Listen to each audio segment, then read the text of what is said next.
Alright, so first of all, I apologize for this review being a week late. I was out of town, and on top of that, I thought it came out in November, the Puss in Boots movie. I remember seeing ads months and months ago, and it said November, so I guess they changed the date, or maybe I just saw it wrong. So my apologies, but I saw the movie, so here's what I thought. This is Puss in Boots. It's a spin-off of the Shrek movies, and I guess, again, when you talk about a movie that's a sequel or spin-off, you have to say what you thought of the other ones real fast. The first Shrek film, I never got that into. I thought I had one or two good jokes, but it didn't do that much for me, but it was decent. I didn't hate it or anything. The second one I love. I adore the second one. I thought the jokes were much stronger, the story was much better, the characters were more memorable. One of my favorite comedies. Third one, didn't like, thought it really fell flat. And fourth one, didn't like, but it had a few good moments. So really the only one I really enjoyed, really liked, was the second one. I know most people like the first one the most, but I'm a fan of the second one. So now we got Puss in Boots, which again, sort of like the Pirates of the Caribbean movies I was sort of saying for a while, stop making the sequels and do a spin-off on this guy. This is the popular character. You know, people want to see a movie, so they finally got to him, a little too late in my opinion, but again, same thing with Jack Sparrow. They should have gotten to the spin-off movie earlier. But I digress. This movie, it's probably best just to go in order of what the movie does. Not necessarily what happens in the plot, but what the movie does. The first 10-20 minutes is straight up comedy. It's like the Shrek films, you know, just joke, joke, joke, and they're good, and they're very funny. If you're a cat person, you're gonna love this movie, because there are a ton of cats, especially in the first 20 minutes. And they're all cute, and they got the big eyes and stuff, so you'll love it. And then after that, we sort of get into this story that involves Zach, I can never say his last name, as Humpty Dumpty. Just look him up, Humpty Dumpty. And we get into this backstory between him and Puss in Boots and how they were friends. And then we get his sidekick, which is like this female cat and stuff, and they're off to look for the beanstalk, or the magic beans to make Jack and the Beanstalk. You know, the Jack the Beanstalk story come to life. And it sort of I don't want to say it goes serious, but it goes straight up adventure around that point. There are still some jokes, but that's not the focus. The focus is the adventure aspect. It's sort of like the pirate movies in that sense, that they're focusing more at, like, the jokes are there, but it's more, you know, knock 'em, sock 'em, all that stuff, swinging on ropes, all that stuff. And when they get to the castle, they get to the giant's castle and everything like that, all that stuff, I swear these people just wanted to make Jack and the Beanstalk because it's great, and the ideas are great, and the world looks great, and it's very atmospheric, and it's very pretty, and it's very creative. So that stuff is all wonderful. Again, mostly hinging on adventure. Then we get to the last third of the movie, and I really do not like the last third. It actually sort of angered me. It got very mean. It got very sort of hate-filled. And usually I'd be okay with that, because it's like, well, hey, if it matches to the rest of the story, it's great.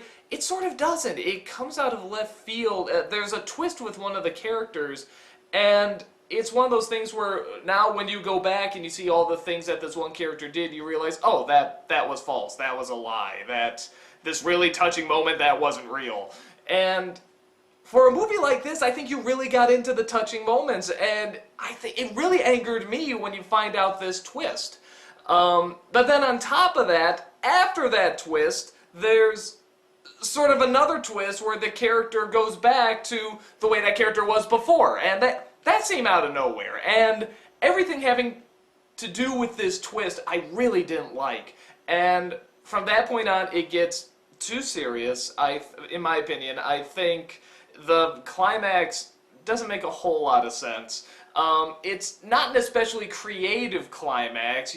They're sort of building up this monster that you're gonna see, and when you see it, it's cute, but it's not a big laugh. Like the Stay Puft Marshmallow Man in Ghostbusters, that's a big laugh, and they build it up, and it really delivers. You know, and you get the feeling they're trying to do something like that. I didn't feel it really paid off. I didn't think it was strong enough.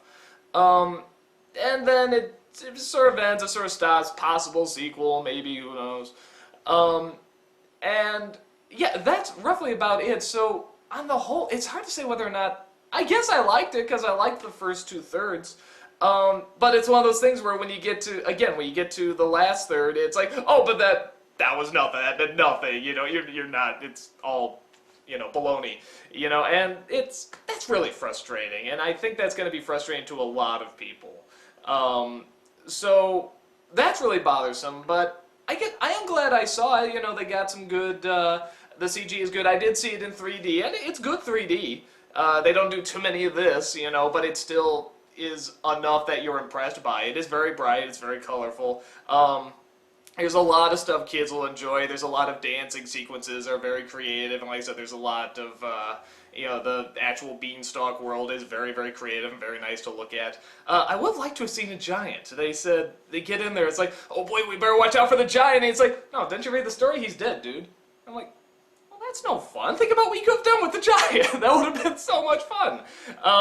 But whatever, I mean, that's nitpicking.